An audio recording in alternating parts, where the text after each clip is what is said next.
Everyone, welcome back to my channel. I am Disha. I hope आप सभी लोग अच्छे होंगे एंड आपकी पढ़ाई भी बहुत ही ज़्यादा अच्छी ही चल रही होगी।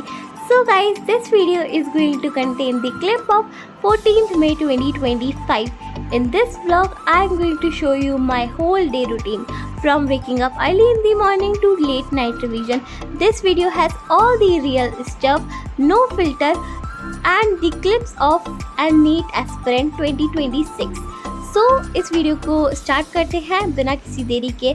मेरी मॉर्निंग की शुरुआत होती है सुबह 5 बजे से। एज यू ऑल नो कि मैं ट्राई कर रही हूँ एक अर्ली बर्ड बनने का, एंड ऑलमोस्ट मैं एक अर्ली बर्ड बन भी चुकी हूँ। मैं डेली सुबह 5 बजे उठ जाती हूँ, टच वुड नज़र ना लगे, एंड मैं सुबह सुबह अपना एक स्टडी सेशन लगा लेती हूँ एंड उसमें मैं 4 आवर्स या 5 आवर्स तक पढ़ लेती हूँ मैक्सिमम।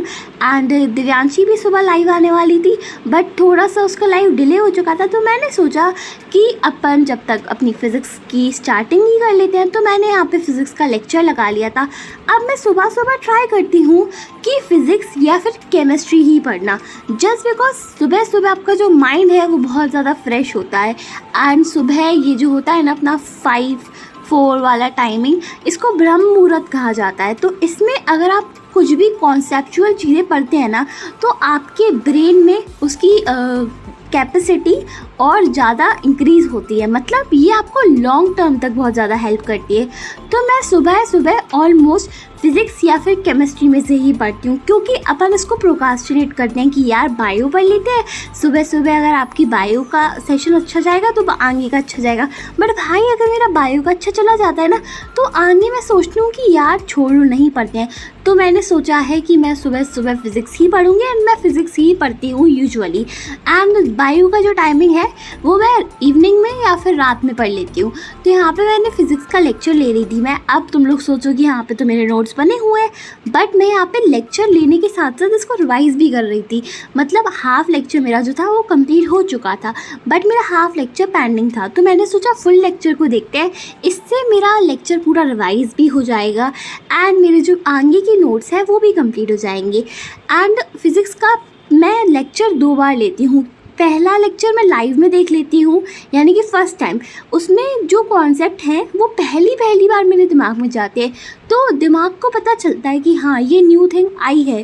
बट मैं अगर उसको रिवाइज़ ना करूँ तो मैं उसको भूल जाती हूँ। तो दूसरी बार लेक्चर देखने से क्या होता है ना कि मेरे दिमाग में ये चीज़ें स्टोर हो जाती हैं, एंड सर जो एक्स्ट्रा पॉइंट्स बताते हैं वो भी उस टाइम मैं लिख पाती हूँ। मतलब एक लेक्चर को 2 बार देखना मेरे लिए बेनिफिशियल है। अब देखो, सबके लिए अलग अलग होगा। तुम लोग के लिए शायद नोट्स पढ़ना ही सफिशिएंट है, बट मेरे लिए सर जो समझाते हैं उससे ज़्यादा अच्छा कुछ और हो ही नहीं सकता। तो मैं ट्राई करती हूँ कि एक बार और लेक्चर देख लूँ, but if in case lecture देखने की टाइमिंग नहीं है मेरे पे समय बिल्कुल भी नहीं है, तो मैं ट्राई करती हूँ कि अपन लोग एक काम करते हैं, इसके नोट्स पढ़ लेते हैं, एंड जो पार्ट मुझे नोट्स में समझ नहीं आता है वो मैं फिर से लेक्चर में देख लेती हूँ। तो आई होप कि तुम लोग को समझ आ गया होगा कि मैं लेक्चर कितनी बार देखती हूँ एंड क्यों देखती हूँ बार बार। एंड यहाँ पे मैंने लेक्चर स्टार्ट किया था एंड ऑलमोस्ट मैंने सुबह के 3 घंटा फ़िज़िक्स ही पढ़ी थी, क्योंकि फ़िज़िक्स में मेरा एक लेक्चर का ऑलमोस्ट बैकलॉग था। देखो, अब तुम लोग सोचोगे अभी से बैकलॉग, तो भाई बैकलॉग होना एक बंडर नहीं है। मतलब कि अब बैकलॉग बहुत ज़्यादा हो जाना ना बहुत ज़्यादा गलत है। बट इफ़ इन केस मैंने रात में जो लाइव होती है अपनी वो नहीं ले पाई, तो मैं दूसरे दिन मॉर्निंग में वो लाइव ले रही हूँ। इसका मतलब कि मेरे अंदर पता है मुझे कि भाई मेरे को ये कवर करना है, तो मैं इसको कवर कर लेती हूँ। एंड कभी कभी ऐसा हो जाता है कि अपन लोग लाइव नहीं ले पाते, दूसरे दिन सुबह ले लेते हैं, तो मैं वही कर रही थी। यहाँ पे मैं वही लाइव ले रही थी जो कि नेक्स्ट डे हो चुकी थी। एंड मेरा बैकलॉग भी इस वजह से हुआ था क्योंकि मैं टेस्ट के लिए प्रिपेयर कर रही थी, एंड ना ही मेरा टेस्ट अच्छा हुआ एंड ना ही बैकलॉग भी बन गया। मतलब बैकलॉग भी बन गया और टेस्ट भी अच्छा नहीं हुआ, बट कोई बात नहीं। अगर तुम्हें मेरे टेस्ट के मार्क्स जानने हैं तो मुझे कमेंट में बताना, एक मैं इसके लिए शॉर्ट्स पोस्ट कर दूंगी। एंड जैसे ही मेरा ये सेशन ख़त्म हुआ था उसके बाद हमें एक ब्रेक मिला था जिसमें मैंने मैगी खाई थी, एंड दूसरा सेशन में मैंने पढ़ाई की थी केमिस्ट्री। अब मैं तुम्हें केमिस्ट्री से रिलेटेड अपनी सब कुछ बता देती हूँ। तो देखो, केमिस्ट्री मैं कर रही हूँ पंकज सर से, फ्रॉम खजाना, फ्रॉम लक्ष्य 2024 वाले लेक्चर से। अब तुम लोग बोलोगे भाई क्यों आखिर सुधांशु सर से क्या तुम्हें समझ नहीं आता? राइट, मुझे समझ नहीं आता। एंड अगर तुमने मेरी पहली वाली वीडियोस देखी होंगी तो तुम लोग को पता होगा कि मैंने निखिल सर से अपनी केमिस्ट्री 11th में करी थी। एंड भाई मुझे निखिल सर के अलावा किसी की केमिस्ट्री समझ ही नहीं आती, तो फिर कैसे ना कैसे करके सॉल्यूशंस का हाफ तक मैंने सुधांशु सर से समझने की बहुत कोशिश करी, बट मेरे दिमाग पे इतना ज़्यादा जोर डालना था तो आई थॉट कि पंकज सर से करते हैं। एंड मैंने बहुत लोगों से सुना हुआ है कि वो सब भी पंकज सर से कर रहे हैं, तो मैंने सोचा मैं भी कर लेती हूँ, कोई बात नहीं। एंड यही था मेरा कुछ केमिस्ट्री का सीन। एंड मैं तुम्हें बता दूँ, अब तुम लोग सोचोगे तुम्हारे तो बहुत ज़्यादा क्वेश्चन छोड़ जाएंगे, उसमें तो इतना डिटेल कॉन्सेप्ट नहीं है। मैं पंकज सर के लेक्चर देखती हूँ for the understanding for the concept, and physical chemistry में कॉन्सेप्ट मैटर्स करते हैं, बट उसके बाद मैटर क्या करता है, न्यूमेरिकल्स का जितना भी पोर्शन होता है मैं सुधांशु सर के जो नोट्स होते हैं उसमें से कर लेती हूँ। एंड जो मेरे फेयर नोट्स होते हैं वो मैं किससे बना रही हूँ, अब तुम लोग को दिख रहा होगा, सुधांशु सर के PDF से। तो अगर मैं पंकज सर के लेक्चर देख लूँ ना तो मुझे सब समझ आ जाएगा। एंड यहाँ पे दिन में मैं सो चुकी थी, क्योंकि भाई मैं सुबह जल्दी उठती हूँ तो मुझे नींद आ जाती है। सोने के उठने के बाद मैंने मैंगो शेक पिया था, एंड उसके बाद मैंने पढ़ाई नहीं करी थी, मैं तुम्हें सच बताती हूँ। मैंने फिर शाम में पढ़ाई करी थी। शाम में मैं यहाँ पे इलेक्ट्रोकेमिस्ट्री का लेक्चर नंबर 2 या 3 लिख रही थी। जैसे कि मैंने बताया कि मैं पंकज सर से ही देखती हूँ, मुझे इससे अच्छे से समझ आ जाता है कि कॉन्सेप्ट क्या है क्या नहीं है, एंड सर अच्छे से समझाते हैं। एंड कहीं ना कहीं पंकज सर मुझे निखिल सर जैसे लगते हैं, मतलब लुक वाइज नहीं, कॉन्सेप्ट समझाने में। निखिल सर जैसे इजी वे में बहुत ज़्यादा समझाते हैं ना, वैसे ही पंकज सर समझाते हैं। यहाँ पे मैं किसी टीचर की बुराई नहीं कर रही, तो अपने दिल पे इसको मत लीजिए। तो यहाँ पे मेरे केमिस्ट्री के नोट्स बन चुके थे, पंकज सर के लेक्चर्स देख रही थी मैं, एंड यहाँ पे नोट्स भी मैंने बनाए थे थोड़े बहुत। एंड उसके बाद अभी बजे हैं 9:17 एंड अभी मैं सोच रही हूँ कि मैं बायो पढ़ लूँ, क्योंकि सुबह से मैं केमिस्ट्री एंड फिज़िक्स ही पढ़ रही थी। यहाँ पे मैंने इलेक्ट्रोकेमिस्ट्री का लेक्चर 2 भी ले लिया है, पंकज सर का लेक्चर। एंड उसके बाद अभी मैं सोच रही हूँ कि मैं बायो पढ़ लूँ, एंड इसका लेक्चर 3 और 4 जो है जो मैं कल ले लूँगी। एंड अभी मैं सोच रही हूँ कि मेरे 8 आवर्स हो जाएंगे, तो मैं अभी जी पढ़ लेती हूँ। बायो में मैं पढ़ूँगी बॉटनी, क्योंकि बॉटनी में मेरा ऐसा कुछ भी बैकलॉग या कुछ भी है नहीं। यस, तो अभी मैं सोच रही हूँ कि मैं बॉटनी का रिवीजन करूँ, बॉटनी के NCERT पढूँ, क्योंकि भाई NCERT पढ़ना is very important as you all know. तो अभी मैं बॉटनी पढ़ती हूँ एंड फिर आपसे मिलती हूँ। बट वेट, बॉटनी पढ़ने से पहले मैं अपनी टेबल को क्लीन कर लूँ, क्योंकि तुम लोग देखो ये कितनी मैसी है। यहाँ पे मैंने कुरकुरे खाए थे तो उसका पैकेट मैंने यहीं पे रख दिया है, सिली थिंग्स। एंड यहाँ पानी की बॉटल है, इसको मैं फिल करके लेके आती हूँ।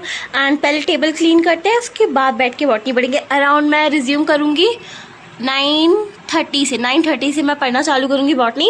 एंड देखते हैं, मेरे को करने हैं 8 आवर्स मेरे हो जाए कंप्लीट गोल। बॉटनी पूरी NCERT पढ़ूँगी, ट्राई करूँगी कि मैं पढ़ लूँ। एंड देखते हैं क्या होता है, कितनी मैं पढ़ पाती हूँ कि कितनी मैं नहीं पढ़ पाती हूँ। तो चलो अभी टेबल साफ करते हैं। तो यहाँ पे मैं लग चुकी थी अपनी टेबल को साफ़ करने, क्योंकि मेरा मोस्ट ऑफ द टाइम जो है ना वो मेरी टेबल पे ही जाता है।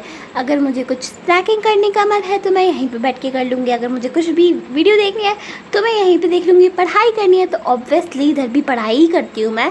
तो यहाँ पे मैंने अच्छे से उसको क्लीन कर लिया था, क्योंकि अगर टेबल क्लीन नहीं होता है तो मेरा पढ़ने का बिल्कुल भी मन नहीं होता है। एंड यहाँ पे मैंने अपनी बॉटनी की जो नोट्स है उसकी नोटबुक निकाल ली थी, एंड यहाँ पे मैंने NCERT निकाल ली थी।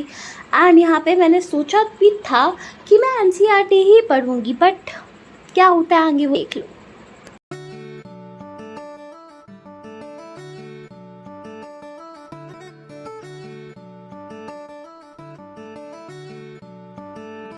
हमारे बैच में sexual reproduction in flowering plants का चैप्टर ओवर हो चुका है, एंड यहाँ पे मैंने उसी की NCERT पढ़ना चालू कर दिया था।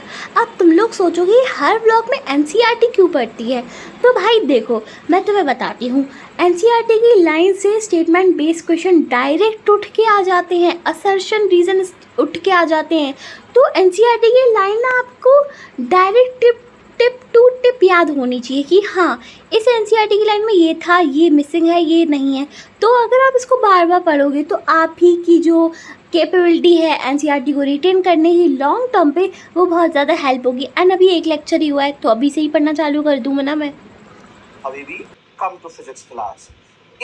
So after NCERT reading and Habibi वाला सीन मैंने अपना डिनर कर लिया था क्योंकि मुझे बहुत ज़्यादा भूख लग रही थी। एंड उसके बाद मैंने कुछ भी पढ़ाई नहीं करी थी क्योंकि मैंने जो भी अपने आप को टास्क दिए थे सुबह, वो सब मैंने अपने अच्छे से कंप्लीट करे। तो मैंने सोचा कि अब सो जाते हैं, दूसरे दिन अपन को फिर से जल्दी उठना है, तो स्लीप भी अच्छे से लेना ज़रूरी है। एंड तुम लोग सब लोग पूछते हो कि भाई तुम सुबह जल्दी कैसे उठ जाती हो। It required dedication and the reason of why. अगर तुम्हारा रीज़न क्लियर है ना कि तुम्हें उठना क्यों है, तुम्हें एग्ज़ाम क्लियर क्यों करना है या तुम्हें पढ़ना क्यों है, तो नींद जो है ऑटोमेटिकली क्लियर हो जाती है। सॉरी, क्लियर नहीं, खुल जाती है। तो आई होप कि तुम्हें ये वीडियो अच्छी लगी होगी। अगर तुम्हें वीडियो अच्छी लगी है थोड़ी सी भी, तो लाइक कर देना क्योंकि इस वीडियो को बनाने के पीछे बहुत ज़्यादा मेहनत लगती है। आई नो थोड़ी सी लगती है, बट लगती तो है ना। तो लाइक ज़रूर करना। एंड अगर चैनल पे नए हो तो सब्सक्राइब भी करके जाना। एंड न्यू वीडियो तुम्हें किस टॉपिक पे चाहिए या फिर किस चीज़ से रिलेटेड, वो मुझे कमेंट में बता देना। ओके जी, मिलते हैं जल्दी एक नेक्स्ट वीडियो के साथ। तब तक के लिए बाय बाय एंड पढ़ाई करते रहिए।